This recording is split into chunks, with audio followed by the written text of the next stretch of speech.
Kingsway Podcast. Thanks so much for being here. Excited to follow up our Chosen series with episode 2. Mm-hmm. We just finished it. It was so good. Yeah, it was great. So Great. good. So this is a unique circumstance. John and Ryan are back. We changed John's. We did change John's. Yeah. We added an H, and that added 30 years. Yeah. John has had some major changes. Yeah.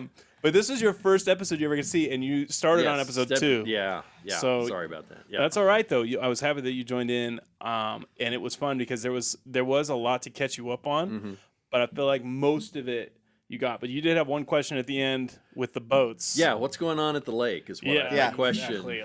So They're trying to find Atlantis.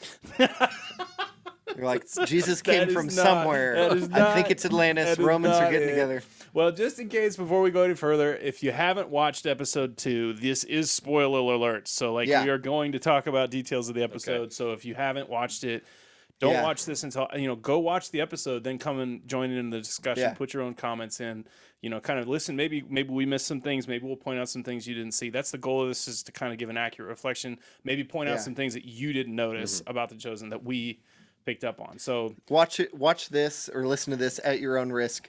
If you haven't seen it, you won't know from us that Nicodemus got bit by a radioactive spider, and it's just feeling weird. Is that what happened? Figuring it out. That's the. I didn't catch that. I guess I looked away for a while, and there. So more accurately, this episode has a lot to do with Shabbat.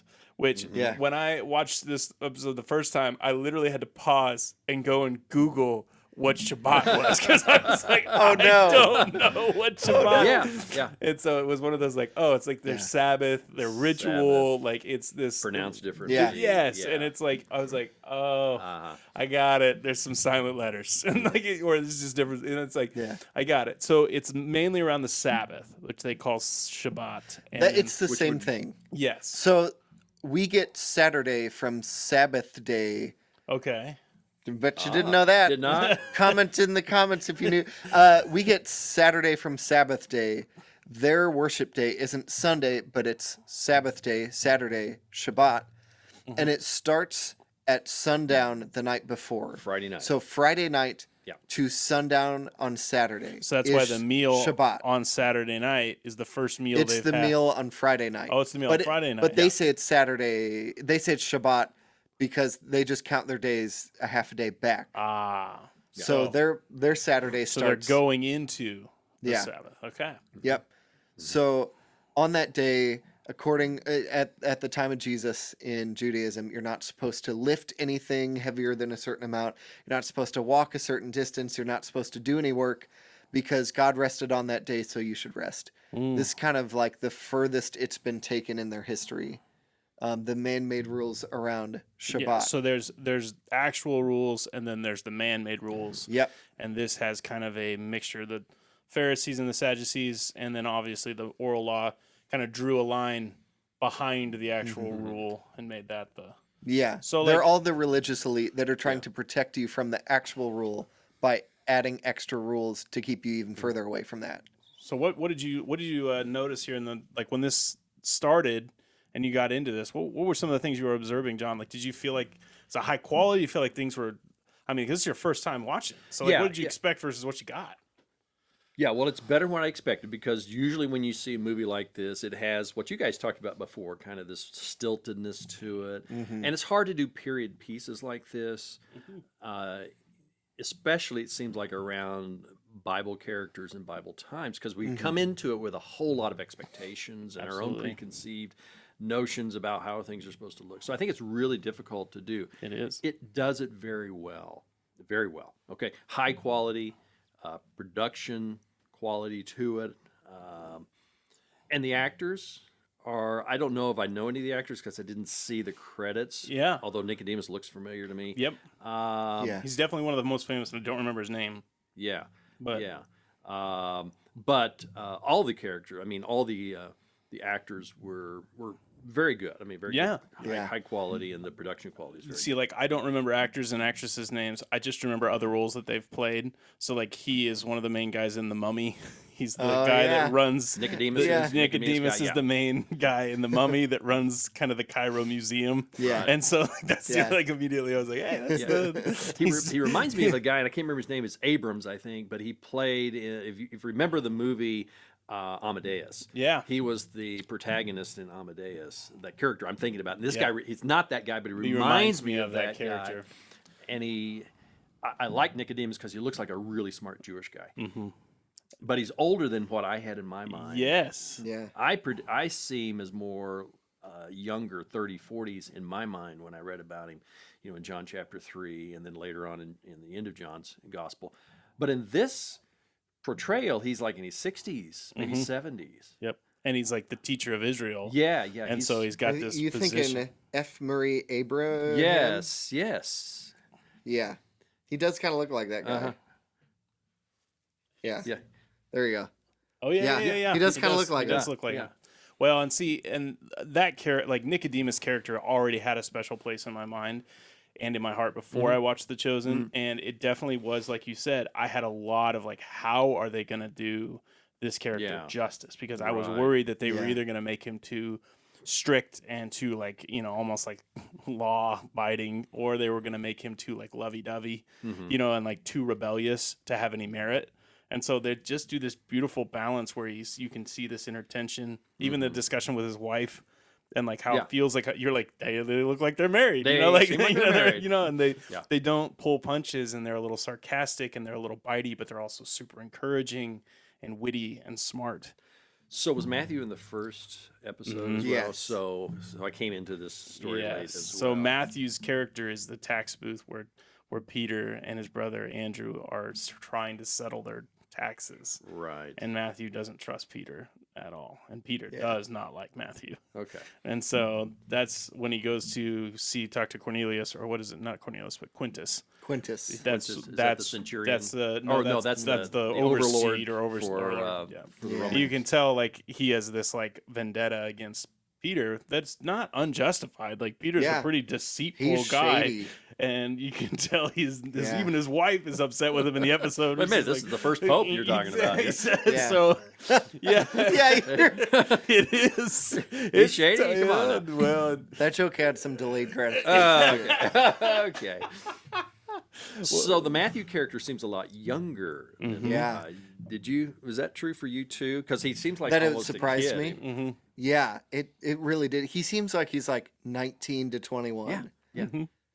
Obviously, you can pick up that Matthew is being portrayed as being on the spectrum as well, and so having a little autism or Asperger's. See, I didn't pick up on and that. So but being the father of a so he's like this idea of he's made this call to be a tax collector basically on like logic.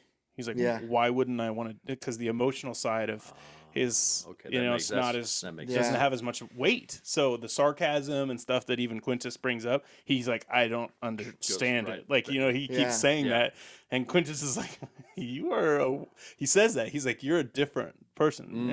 You're not insane, but you're a different kind of normal, different kind of sanity. Exactly. And like he's almost pointing out the deficiencies, but also the advantages that Matthew has. And I find that extremely curious, because that most likely did exist, and I would wonder how those people would function inside. That kind of ties some strings together, because he said, like, the Roman soldier was like, what kind of person doesn't talk to their father? And him saying, my father says he doesn't have a son. It's like that kind of disowning for not understanding your own kid.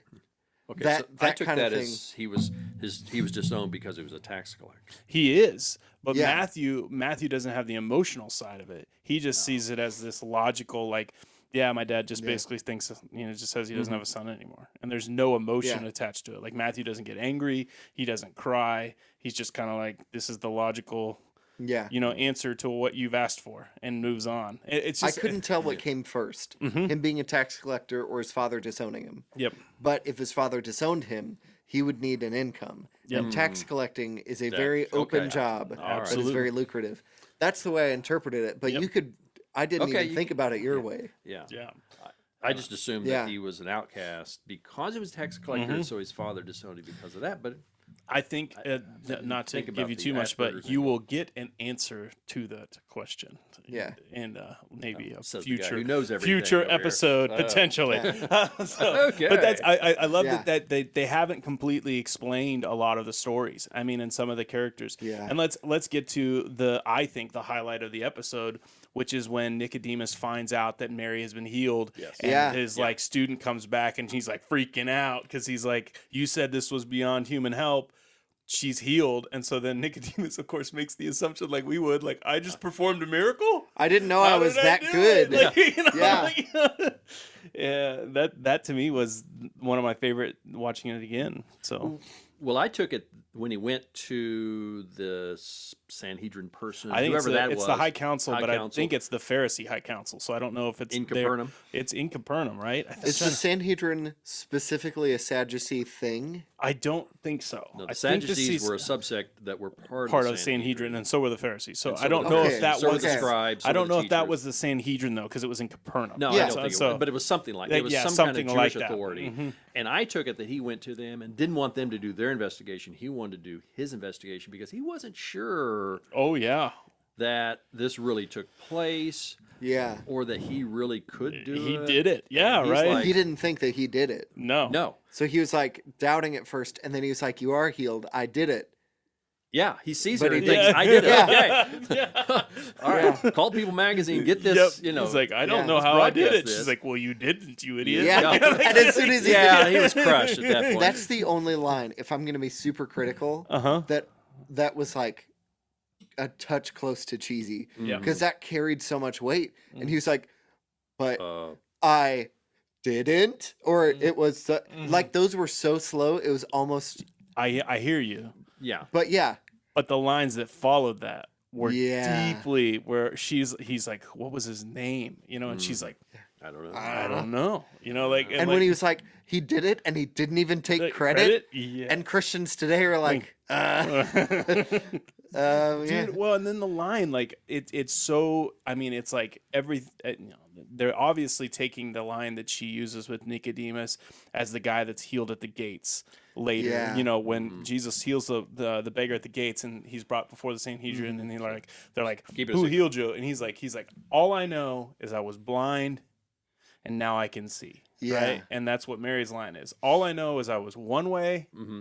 Yeah. and now Very I'm similar. Now I know John chapter I'm new. 9. You know what I Yeah. mean? It's And like the only thing in the middle was him. it's the only thing in the middle is Yeah. him. So Yeah. you know, I'll remember him for the rest of my life. Like I was Yeah. just like, oh, like that was so like, and you could just see Nicodemus is like, I want that. Like I want to know that. Yeah.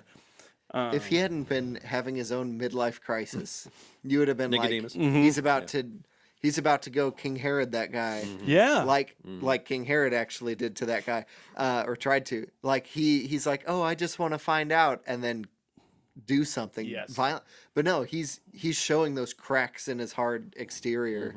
and you missed that too in the first episode, John, because in the first episode he has this discussion with his like students and with his wife, asking like what does it mean that I have limits to what I can help with? Because Mary's beyond his help, and it like Yeah. almost breaks him to the sense of Yeah. just like, I guess there are some things that are beyond what human help can do, Yeah. and it's crushing to him Yeah. because he wants to help her but he can't, and so it becomes this like that second episode is almost this like journey now of like, what if there is something that you can almost see it where it's like, is this what's happening, and you can tell he's like parting to put the pieces together of like maybe there's something major going on in the background. And obviously, I mean, the last piece of I think this episode that was really powerful, not that you have any more comments about that section, but I want to end with the Shabbat meal that Mary hosts. That was the emotional center for me. Yes. Yeah. The emotional center was Mary Mhm. hosting a Shabbat. Meeting Jesus. That's the first time that Jesus Yeah. has been on The Chosen. That's the first that's the first- episode oh, okay. that we've ever met him. Yeah. And so No, he was at the end of the first one. he was, but this is the first time he's spoken to like a crowd. He's been a part of it. This first time he seemed human. Yes. He showed up the first time almost like an angel. Yes. Okay. Like, I'm from God. He was a human. It's not the first time glowing, he's but- invited into a scene and Yeah. he's playing a part. The other Yeah. time was the end of the episode 1 where he actually redeems Mary, but it's Yeah. very like, you know, prophetic. yes. I'm here to tell you Yep. God's will in this moment. It feels. I mean, this is a terrible analogy because I'm a kid, but it feels like the end of a Disney movie. You know, where Yeah. like the characters like frozen in time, or like in stone, or like and then all of a sudden at the end, boom, this person's redeemed. That's Yeah. what it felt like. But you didn't really get to know talking the about last week's the episode. last Yeah. week's Yeah. episode. So I agree with that. This is the first time you get to see the human Jesus. But I just Right. I analyze everything that he does. So Yeah. like I find myself, even when she opens the door and she doesn't immediately invite him in, like how he treats her. He's so patient. yeah. He's Yeah. so kind. Right. He's so gentle. He knows what needs to happen, but he doesn't rush through it. Like, hey, let me get in, let me sit down and do your thing. You know, he's like, Yeah. he's like, He lets her do the He Shabbat. lets her do it. He lets her lead. Ask about his disciples that are there. Yes, he's like, Who is it? Barnabas? Thaddeus. Thaddeus and Yeah. James. I'm trying to remember. I think there's Thaddeus is one of them. Thaddeus. But anyway, there was another one there. Yeah, there's and, two of and them he kind of chides them about, I hope they were, kind to you. I hope they were gentle, or hope they I were- hope, yeah. hope they were being gracious or something. Yeah. He Yeah, says nice a little polite. Nice little grace note there that was played. Well, Yeah. and their awe, like they're like, Yeah. Yeah. Who's he? Rabbi, what are you doing Yeah. here? Like, and they're excited Yeah. to see Yeah. him. Yeah. Yeah. Why was it at the emotional center for you? What was going through your mind? I like to hear that. Well, because you got a sense that Mary, this is her first Shabbat. She's been the outcast, just like Matthew is now Yeah. still an outcast. But she's been an outcast, and now she's been brought in. And her Shabbat, unlike Nicodemus, included the downcast, Yes. the That blind blind lady, lady.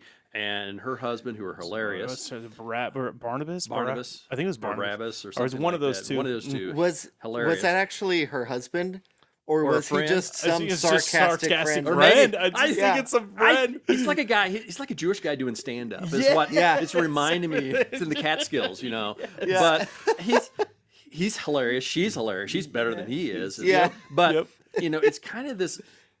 Land of misfit toys that come together. Yeah. But they come together, and all during the episode, they're saying, Shabbat, Shalom, Shalom. And I never put those two together. That Shalom is going. Well, in her house, there is Shalom. Yeah, absolutely. There is Sabbath, Shalom. And It's because of what God has taken one of the people that were in his image, that Satan had come and messed up. He's come back and brought back peace. Shalom to her. And that to me is where Jesus would be. Yeah.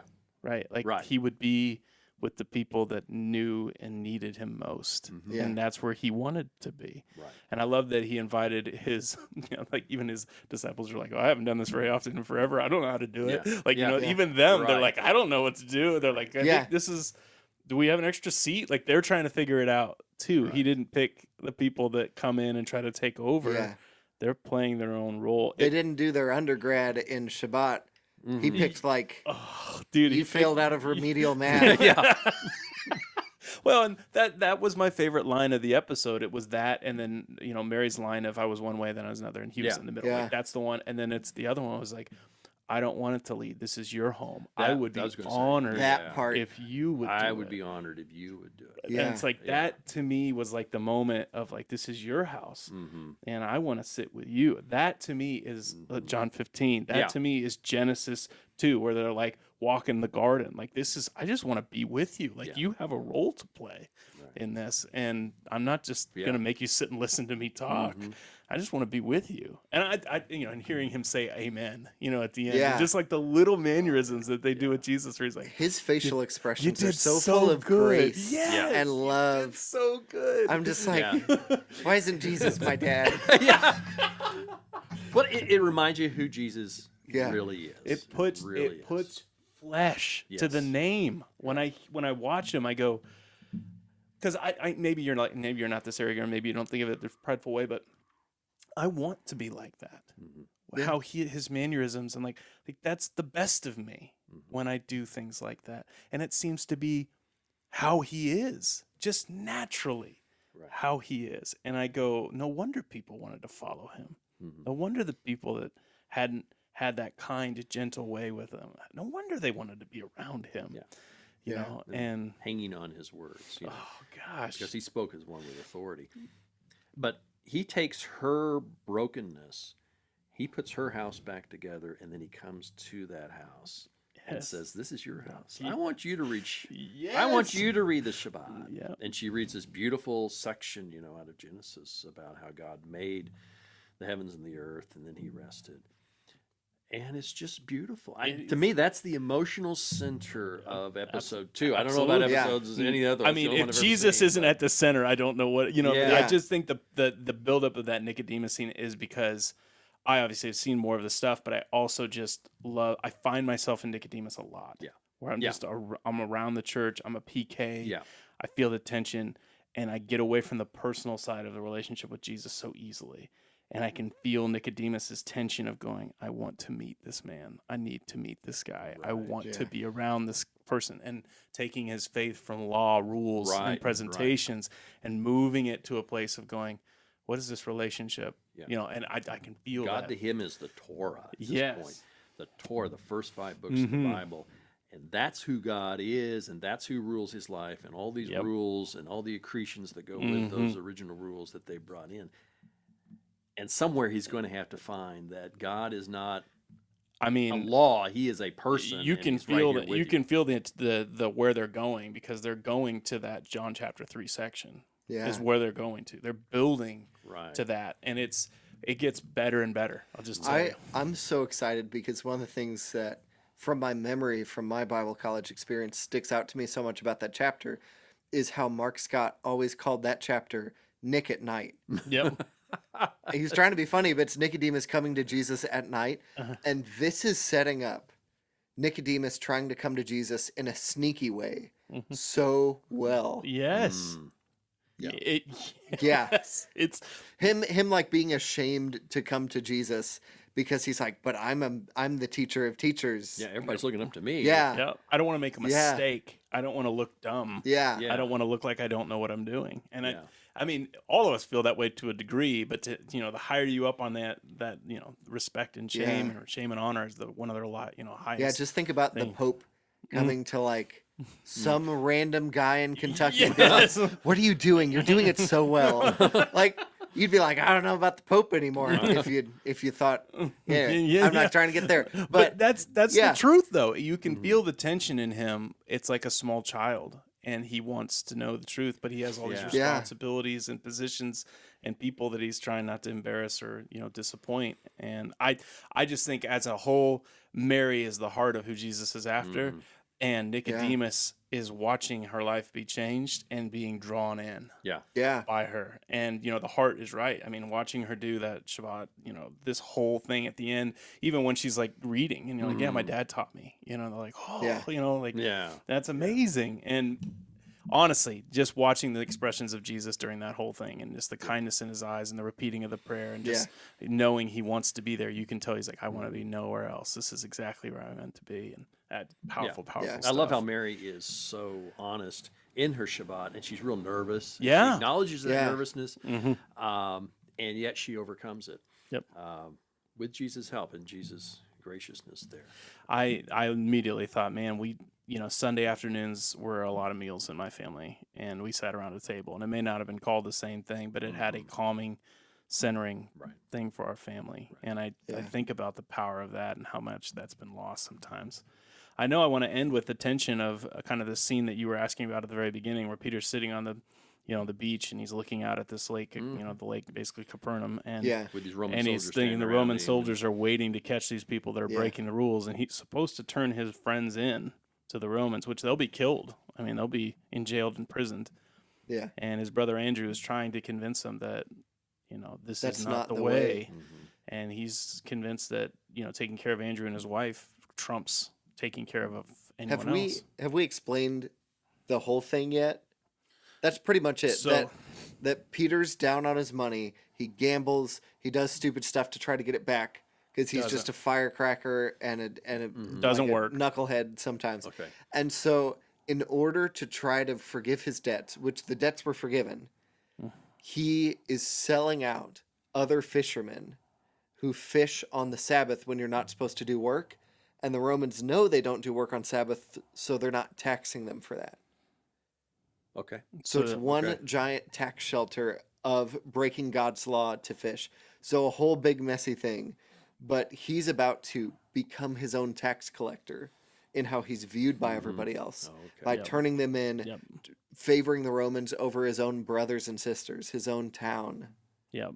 And he's got that decision. And so when he's walking out there with the Romans behind him, obviously he's probably meeting them to tell them, where things are potentially. And probably to point out the other boats. Exactly. Look at those people out there. Yeah. That's why you need to watch episode 1. Yes. As opposed to me. Well, and episode 1 was about twice as long as this one. And Yeah. so, like, if you missed quite a bit of... Yeah. And, I mean, all the episodes are powerful and they have their own merit, but I definitely feel like each one builds on itself. Definitely does. So, well, this is what I want from you. Smash that like button and hit the subscribe if you would. But also put in the comments some of the things that you observed, maybe some things that you liked, your favorite part. Maybe there was a different moment of the episode than we pointed out that really stuck with you. Maybe you observed something like, to me, some of the lines that they had around like the bar about Absalom and his hair. And, and then watch out for the long falling down the steps with his Mephibosheth who breaks breaks his back and then can't walk anymore. And like they're like, they're making jokes about, First and Second Samuel, which would have been the books that they grew up on reading. And I think those little comments in there bring such validity and they're done well. They're not like, good job, Absalom. Like they just have this freshness to them that feel like it would be real. So I know you probably had some observations. Make sure you do. I hope you enjoyed this. I really enjoyed that you guys were able to sit back and do it. And I'm excited to continue to walk through these and check it out. If you want to find this for yourself, we found it on Peacock. Peacock streaming service had it. It's on the Chosen app.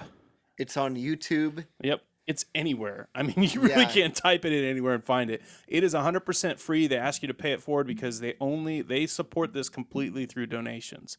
Which is insane. Which I listened to Dallas Ricacci. Dallas Jenkins. That's right. Dallas Jenkins. Dallas You're right. Jenkins. He talked about that the last episode they put out was just episode 4 of season 2, cost $5 million. Oh.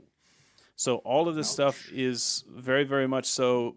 But at this point, he's like, they're funded through like season 4. Oh, wow. So they want to do insane. 5 seasons. And so all I would tell you is if you're enjoying it, I know myself make a donation every now and then just to make sure I'm feeling like a part, but it is high quality stuff. So hopefully you'll check it out. Yeah. Hey, episode 2 was awesome.